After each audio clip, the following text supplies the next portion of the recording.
Hey y'all, what's up? Thanks for tuning in. This is your girl Gigi, and y'all, we are back to talk about Love and Marriage Huntsville. Now, we're going to try to attempt to do this again because I recorded it and I don't know what happened. Somehow trying to edit, deleted the video. So we're going to try to do this again and get it actually done and completed. But yeah, you guys, Love and Marriage Huntsville, we're going to talk about season 6.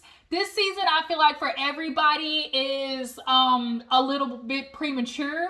I feel like everybody's kind of feeling the same thing of like wanting more out of the other couples. I missed last week's episode, but honestly, I don't know if every week Love and Marriage Huntsville is going to get a video like that. I might combine 2 episodes because at the end of the day, like,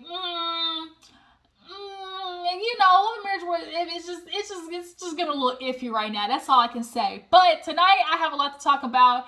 I really want to get into Maurice. Like, this episode for me, it was Maurice that really just chapped all types of my ass in this moment. Like, I don't like how he tried to play Kiowa and Kimmi against each other. There clearly is a method to his madness that the Scott bros have with all the wordplay that they do. I don't like it. I don't like it.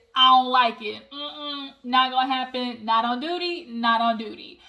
So yeah, you guys, Love, Marriage, Huntsville, let's go ahead and get into it. Then after that, we're going to get into Real Housewives of Atlanta. And you guys, we're also going to add Martha's Vineyard to the roster. Martha's Vineyard, definitely, we're only on episode 2 of Martha's Vineyard. So it's the new show on Bravo. And so far, so good. I'm liking it. But let's go ahead and get to this episode and chop it up, okay? So we open up with Tiffany. Y'all, Tiffany, when I tell you Tiffany, goddamn, probably got pregnant on purpose, it almost feels like, because her and Louis, their ass was out the door. Like, we all know Louis and Tiffany was not supposed to come back for another season, but she got knocked up, okay? So that baby inside, that baby right now, Tiffany, was your saving grace. But Melody came over, wanted to talk to her, and of course they got to chit-chatting about, you know, what's going on with all the ladies and just how it's all tense and everything. But, you know, Melody's like, you know, I just really want to, you know, make sure all the ladies know how to get together and be respectful of each other. So I'm going to have Miss Carolyn, you know, just kind of teach us all, like, even if we disagree, you know, to disagree respectfully. And so she's like, everybody's going to have their +1. Tiffany's like, well, shit, in this group, +1 mean backup. And in any situation, when you have, hey, bring +1, unless it's relationships, your +1 typically is going to be your backup. We know this about reality shows. Like, whoever you bring is going to be your backup. So it was just funny how, like, Tiffany just blatantly called that out. But, so they get to talking about, of course, the birthday. And Martell, just bald-headed, milk dud, head-shaped ass, showed up uninvited. He knew he was only there to cause some mess. And Melody was like, yeah, you know, it was such a good birthday party. I even invited Tisha because, you know, our kids were close as well at one point. And I feel, that's also got to do a lot of why Tisha and Melody are playing real, you know, nice, real coy with each other, real fake with each other right now, is because it's a moment for the kids to get back acquainted with each other. And also they got to film. And it's like, at the end of the day, we got a show to make people. And they can't be fighting every single time, you know, over some old ass shit. Like, they're eventually gonna have to move forward into what is going on in this current year. And I think inviting, you know, the kids was a good step to Tisha and Melody just at least playing it copacetic. So Tiffany's like, well, that's all good. You know, was Martell there? And she was like, yep, uninvited. And she was like, huh? She was like, girl, yeah, we had already talked about it. Basically, Martell pulled a Kanye. We gonna sit there and agree behind scenes, you know, we're not together, we're divorced, we're gonna do everything separate. But here come the day of the party and you want to hit everybody with, oh my God, I can't see my daughter on her birthday. Oh, her daddy, nobody want to let me see my kid. And it's like, Martell, Melody owes you nothing anymore. I think Martell is just having a hard time adjusting to the fact that Melody is not going to appease him as she probably did as a wife. We all know as like a wife, most women feel like you have to do things to appease your husband and do whatever they say and whatever says goes. But Melody at this point has reached Martell, F you on the horse that you rode in on. Like, kick rocks with open-toed shoes at this point. But Martell is doing everything he can. We watched him do this shit last year with the children's, you know, book signing. He is insisting upon making Melody look bad in some type of way to try to cover up for the shit that he looks bad for. And it always backfires on him. So he shows up to this party uninvited. He made sure to walk his ass in there and say hi to the kids first, so they knew he came. Melody, Martell, can we talk outside? He yelling at everybody, talking about, this don't involve you either. Martell, please don't make me call the police on you. Like, that's what it's giving. Martell is definitely in an angry state with Melody. He's in a revengeful state with Melody, and it's honestly quite sad because when you got to deal with people, especially like Martell, who have like these narcissistic qualities, it could be so damn annoying because like, it's like, what world do you live in? Like, what world is your brain computing in where any of this shit makes sense? And for them, it's always about control and trying to make sure the outcome or whatever happens is for their benefit, in their favor. That is what happens when people have those narcissistic type qualities. They're only doing things to hinder the other person, to damage the other person, to get back at the other person, and to make sure they get their benefit inside of it.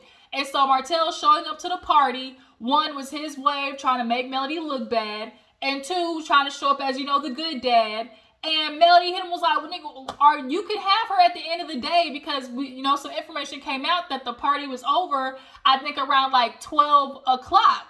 Like, they got done like around 12 or 1 o'clock. So Martell, if you really want to see your child on her birthday, you can come get her after. And you gonna try to make me, you gonna keep me from my daughter on her birthday? Martell, her birthday is all day, nigga. Like, you can come see her after. We're not together, so I don't owe you an invitation when I throw my kids a party. That's just real shit. Like, when you're in any type of a divorce, at this point, holidays and birthdays are separate, especially in a situation where, Martell, you don't understand. You've literally done everything possible to Melody, and y'all don't have that relationship anymore. She tried to do the let's be good, let's be cordial for the kids. But the problem is, Martell doesn't know how to keep it at let's just be cordial. He feels the minute Melody starts getting nice, that's his end to try to get his ass back in the house with her. And it's not happening. And he always ruins it trying to, get back, showing her pictures while on family vacation. Look at us, look at us, look at us.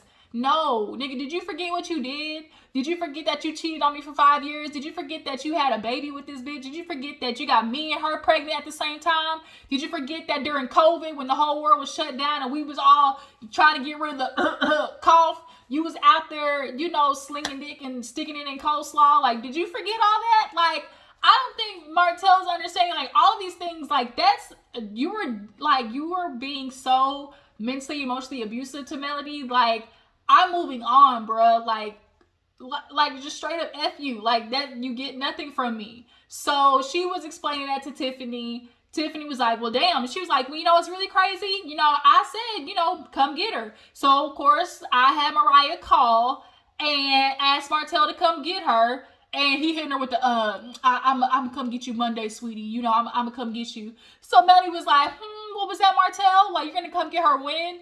I'm gonna come get you on Monday. Right. Okay. So really, and if it really was about you coming to celebrate your daughter, where was the gift at? I ain't see no tablet. I ain't see no baby doll. I ain't see a bag with cute little tissue coming out of it. Martell is ass, point blank period. And you got busted, and some people would say it's messy for Melody to record, phone calls and stuff like that. But with these niggas, sometimes you got to, because they will straight up lie to you with facts in front of their face. Like, they will lie. So no, I gotta come with receipts for that ass. And Martell, you knew you weren't gonna be there at the end of the day, which is why you were trying to force your way in there. Come to find out, allegedly he was back in Atlanta recording, or knew he had to go record with Sheree, film with Sheree in Atlanta, and he wasn't gonna be here, and that's why he really was trying to get there. If you don't plan your ass a day with your daughter on another day, Martell, let it go, okay? So on to the next scene, we have Maurice, who also, I just really want Maurice, Martell, and Marceau just deserve like a good ass whooping, because Kimmi's talking to Maurice about Monster. She's having issues with him following the rules, real teenage shit, and she's like, I got a problem, with you. And Maurice tried to play some manipulative game tricks to be like, well, if you're the rules and you're saying it to him, he's just not doing it and you're accepting it. She's like, oh, that's what you call it? Like, I'm just accepting it? And he was like, well, like if you're saying something, that means, he should listen. She's like, right. So what I'm expecting for you to do as the dad, if I say, hey, rake the leaves and he don't rake the leaves, you as his biological father, daddy, man of the house who's supposed to establish, foundation and structure, your ass is supposed to come up after me and say, didn't you hear her say this? I don't want to hear nothing else. Go rake the leaves. She told your ass to go rake the leaves. I feel like everybody feels like, most people feel like that in a situation where if you're the bonus parent, you have a limit up to which you can go as far as disciplining if you've been in the child's life, if you're coming late in the child's life and there's already like there isn't that relationship of like, this is my parent. Because there's a lot of people, I grew up with my stepdad as, my dad, and he disciplined me as a father would, because that's just kind of who I knew as my dad. So like, I was only 3 years old, so that's different. But in this case where Monster was older, obviously the mom, Maurice, all that type of stuff like that, Kimmi has a little bit more of a boundary that she's trying to be respectful of. And so if I say, Monster, clean your room, and he don't clean his room, Maurice, okay, with your Carmelo Anthony macchiato looking ass, you're supposed to come on and say, Monster, you've been asked something to do, now do it. But he's like, well, what do you want me to do? And the confessional like, oh, well, you're having a problem with Monster, I'm having a problem with Monster, but at least I enforce what I'm trying to. And so Kimmi's like, first of all, Kimmi looked bad as hell in that confessional. I love the little mesh purple outfit. That was just so good. But she's like, right, so if you're having a problem with him, I'm the bonus parent having a problem with him, I'm supposed to be able to take a step back and watch you figure this shit out, but you're not. And like, you're trying to put it on me like I'm the problem, and it ain't me. We all know that Maurice has been absent in Monster's life. We're not going to sit here and play this game that Kimmi did not complain about Maurice not being there a lot of the times when it came to Monster. She knew when Monster moved down there, she's like, I'm afraid that basically I'm going to end up raising another child. And sure enough, that's what ended up happening, because Maurice is always gone and she's responsible for Monster a lot of the time. So, and her being responsible for Monster, if you're going to be gone, at least establish some type of era in the house in which Monster is being respectful of Kimmi, especially while Kimmi is sick. Like, Kimmi is going through cancer, my nigga. Like, if there is ever a time for somebody to be super sensitive and just like, don't want to throw no hard shit on her, you want to make sure she ain't got to worry about stress about nothing, Nathaniel, come on. Like, and the fact that your son is just completely like malevolent with that, Maurice, bro. And then so he's like, well, you know what I think the issue is? I think it's Kiowa. She's like, my issue is you. Like, I don't know why you keep trying to make it about Kiowa. Well, let's call Kiowa, because this shouldn't be, I don't know why you're calling Kiowa. And so he called Kiowa and was like, Kiowa, I feel like, we got to talk to you, because, me and Kimmi were talking, and, we're having an issue disciplining Monster. And, you know what? Matter of fact, I'll just let Kimmi say it. What? Wait a minute. What?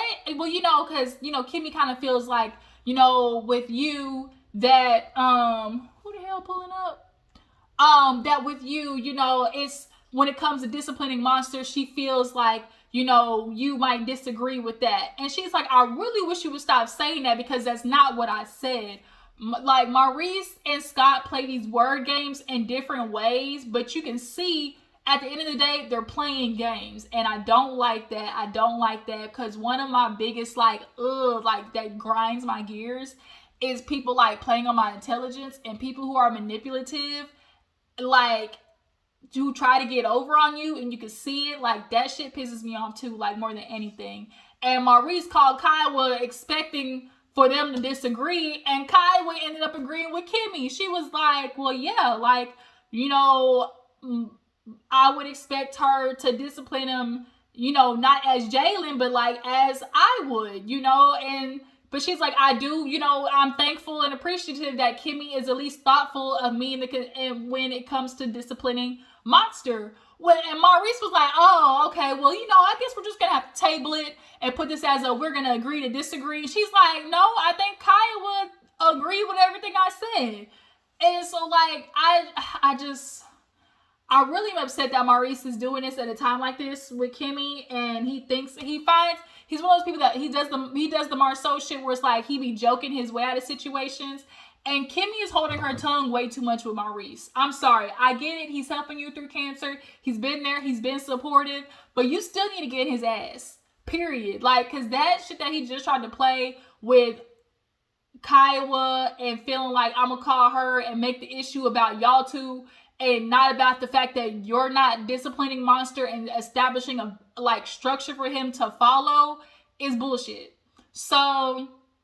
moving on, speaking of Maurice, Martell goes over to Maurice's, I guess, new law firm spot or whatever. I heard, Maurice, your little credit business is a scam. That's all I'm saying. I don't make the news, I just report it. But, a while ago, they were talking about his little credit situation was a scam. But Martell comes in. He's like, this is nice. Kimmi gonna come in, put her little touch on it. And he was like, Kimmi gotta do it because if it was up to you, this place wouldn't get done. And when he said that, I was like, oh, because that's something Kimmi has said about Maurice. Like, he a lollygag. Between him and Marceau, these niggas lollygag. You gotta put a fire into their ass. But they start talking about, how Martell's doing. And he's like, I'm doing better, mentally, emotionally, financially. He's like, yeah, I seen your credit went up. His credit went up in this scene, but I also heard that he allegedly filed bankruptcy. Ooh, for $10 million. That don't sound good, Martell. Like, Martell really is having to start all the way over, and I think he also blames, that's why he's also so upset with Melody, because now at this point in which your life goes to shit, you literally have nobody to blame but yourself. When you're married to somebody, you can always kind of use them as a scapegoat. But Melody was the reason that your ass was being upheld, point blank period. The only reason you was up here is because Melody was holding that shit afloat.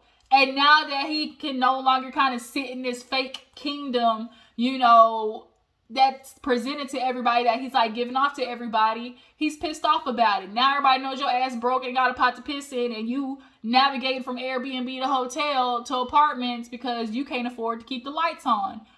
We ain't gonna forget about the fact that you couldn't afford to get your daughter's hair done, and Melly had to pay for the electricity. The only reason she did is because the kids were with you that week. Okay, so Martell, you need to understand, keeping Melody as a friend versus an enemy, you're just really shooting yourself in the foot. But, they get to talking, and he lets Maurice know, well, things with me and Melody, the kids is good, but me and Melody, I tried to go to my birthday party, and can you believe she told me I couldn't go to the party? Shoot, that's my daughter. I should be able to go see her on her birthday party. And then, man, she sat there and tried to yell at me, and then said she was going to call the police. Maurice is like, what? Wait a minute. How did we get there? How did we get from you showing up to, the police getting called? Yeah, Martell, explain that. Explain how you showed up uninvited. Explain how you showed up and started yelling at her mama, her auntie, talking about, you ain't in this either, right? You would have missed all of that, but you want to throw out there that Melly threatened to call the police on you. So Maurice said, I just really pray for y'all. Y'all just really need to get back together, find home. And I was like, you can't say that to Martell, because he's automatically going to assume home together is them in the house together. Okay, and we don't need that. That's the problem with Martell now. He keeps trying to force something that's not gonna happen on account of people always trying to scoot these two together. It's no longer Holt and Holt, okay, Martell. It's now Melly Cherie, point blank period. But Maurice was like, yeah, I'm just gonna pray for y'all.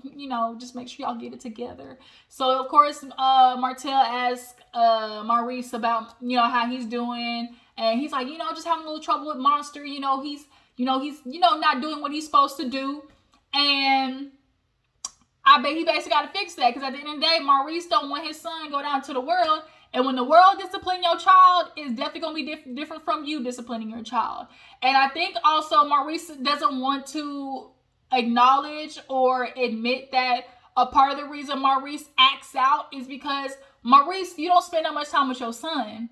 What do you do with your son? Like Martell said, he's like, I was acting out, I was fighting at the alternative school. I don't really have structure at home. And when he said that, it's like, that's we see why another reason why his mama, don't really want to go to therapy, because she don't want to sit there and acknowledge that the shit that she did, wasn't necessarily might have been a good environment for her child. It's very obvious that Martell is getting either taken care of by taken care of by his grandmother. Like, it was very apparent when we saw him and his mom talking like last season.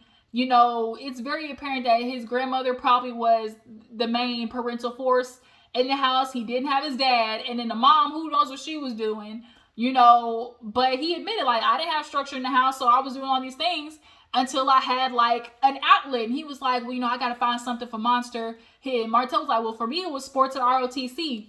So I don't know if you want to take that, Maurice, as a hint to get your son in sports or something, or y'all find a daddy son, type of team that y'all can join or something. But Maurice, this is on you. Like, it's on nobody but you. Point blank period. Because we always talk about men being in the house, men need to be in the house, men need to be in the house.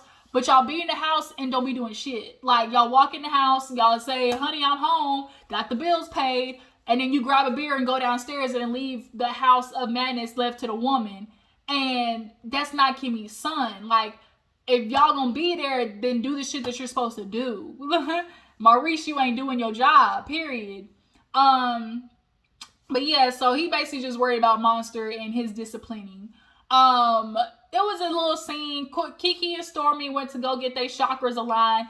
Keke's like, I'm a child of God. What that got to do with the Bible? And the lady was like, well, if you really read the Bible, like, this ain't bad. A lot of people, it doesn't surprise that Keke said that, because a lot of people of religious beliefs feel like, chakras and body, alignment and, all that type of stuff like that. They view it as kind of like voodoo. But, I mean, when you can be a part of religion, is also the spirituality of it all, and that's all it really is just aligning yourself to be the best version of yourself.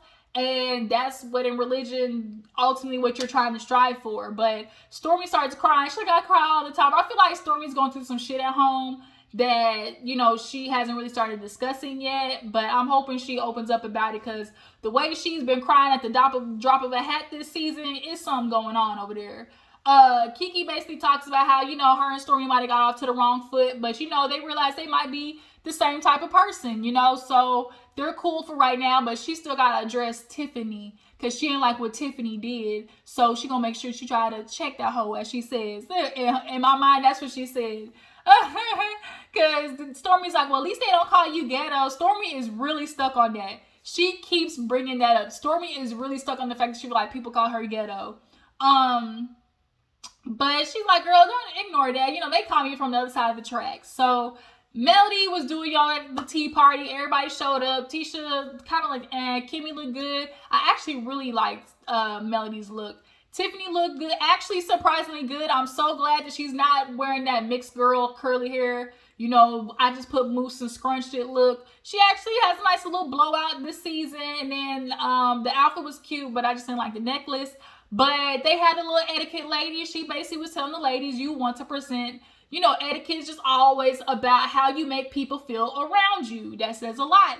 How people feel after they get done being around you says a lot.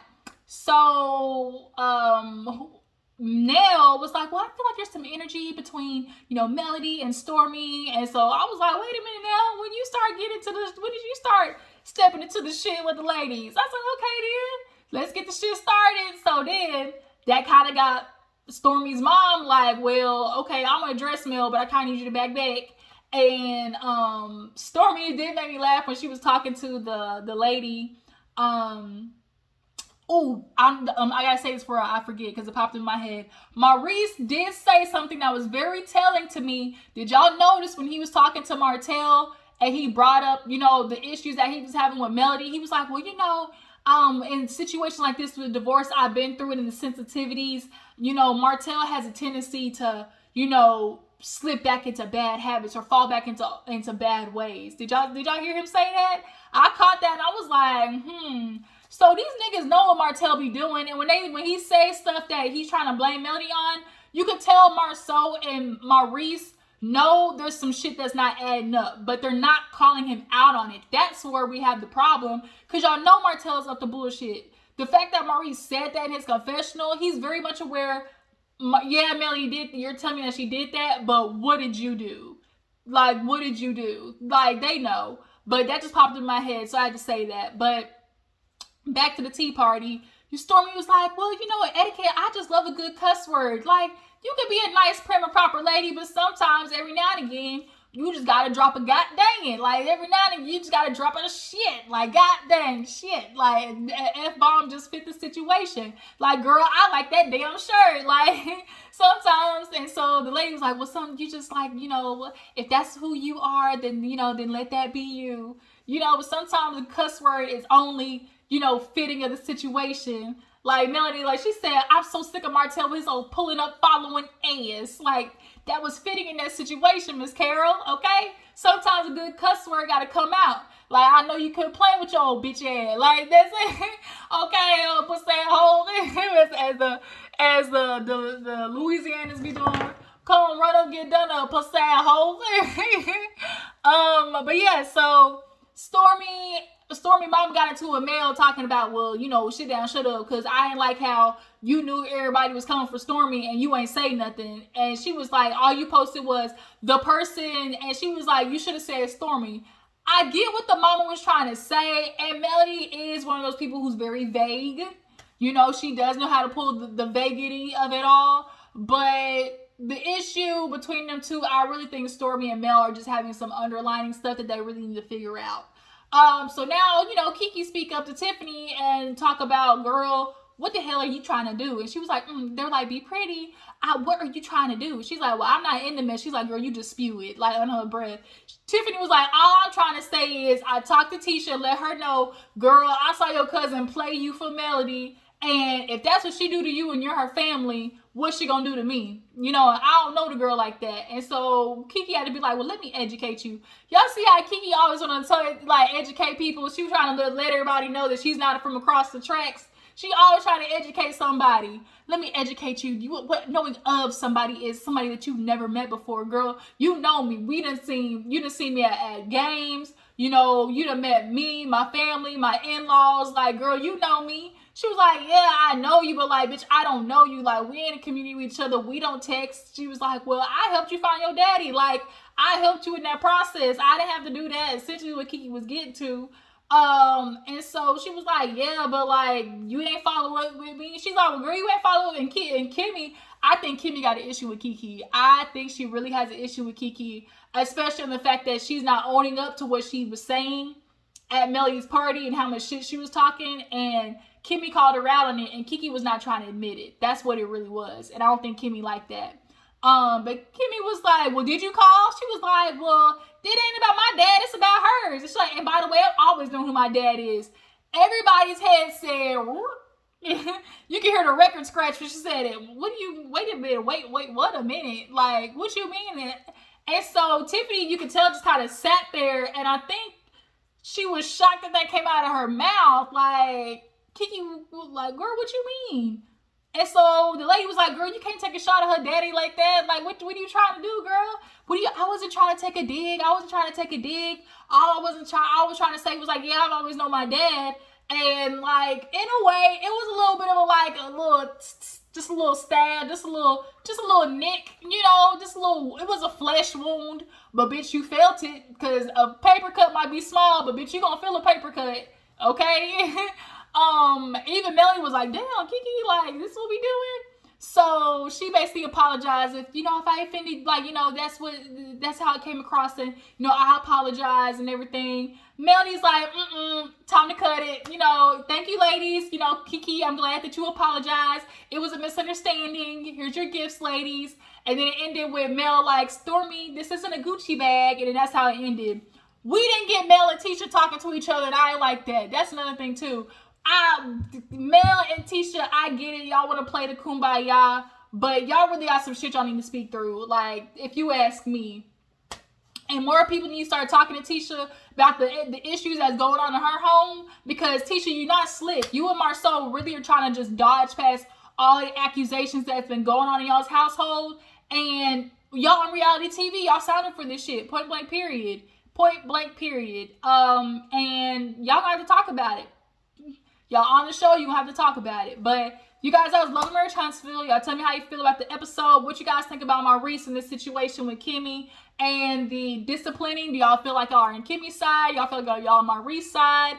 How do you guys feel about Martell trying to go around make Melody look bad? Okay? And then nigga, like, how do you expect to try to show up at a party with my kids that you trying to take from me? Like, you're literally in the process of trying to file for full custody of my kids. Nigga, why are you, what? What? I don't want to talk to you. You're trying to take my kids from me. I can't. Yeah, you guys. So, Love Marriage Huntsville. Drop down in the comments how y'all feel about the season, the episode so far. Make sure to follow me on Instagram and Twitter. I will catch you guys later. Deuces.